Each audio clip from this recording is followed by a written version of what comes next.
Di akhir hadis yang kita bacakan nanti, maka Rasul menyebutkan ada seseorang yang dia itu mengadakan safar, perjalanan yang jauh. Summa dzakara rajulu yutilus safar, mengadakan perjalanan yang jauh. As'atha aghbara, dia itu kusut, dia itu lusuh karena perjalanan yang jauh. Yamuddu yadaihi ila sama, dia menengadahkan tangannya ke langit. Perjalanan jauh, lusuh, kusut, menengadahkan tangannya ke langit. Ya Rabbi, ya Rabbi. Dia mengatakan ya Allah, ya Allah. Empat hal ini adalah sebab dikabulkannya doa. Safar itu diantara keutamaannya, siapa yang berdoa ketika di safar Allah akan ijabahi. Kemudian dia dalam keadaan capek, dalam keadaan lusuh, konsentrasinya lebih tinggi meminta kepada Allah. Kemudian dia menengadahkan tangan menunjukkan butuhnya kepada Allah Subhanahu wa ta'ala. Kemudian mengungkapkan asma Allah, ya Rabbi, ya Rabbi. Tapi lanjutan hadis apa? Wa mat'amuhu haram, wa malbasuhu haram, wa mashrabuhu haram, wa ghudhiya bil haram, fana yustajabulah. Tapi makanannya haram, kemudian pakaiannya haram, minumannya haram, dan dia tumbuh besar dari hal-hal yang haram. Bagaimana mungkin untuk diijabahi? Itu sebagai jawaban.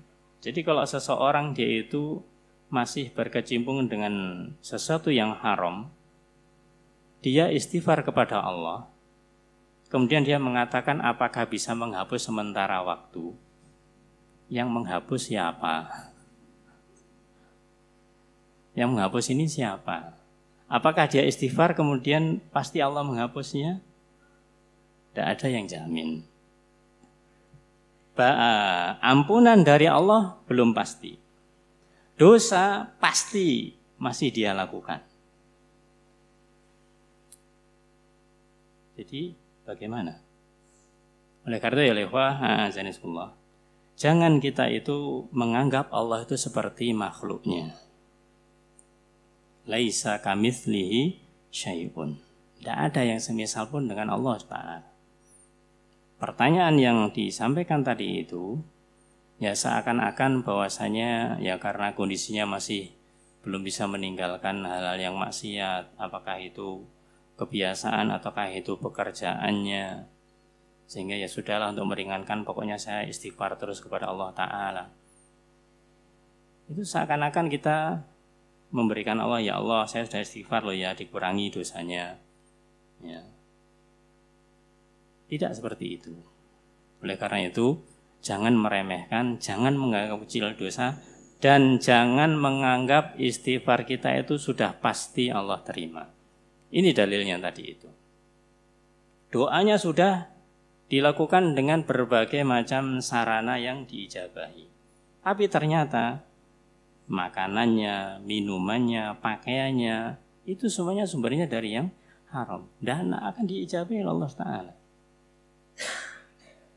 Jadi saran kita totalitas, ya.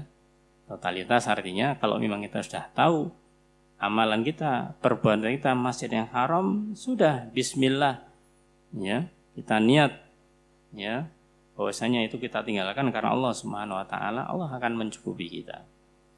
Insyaallah taala.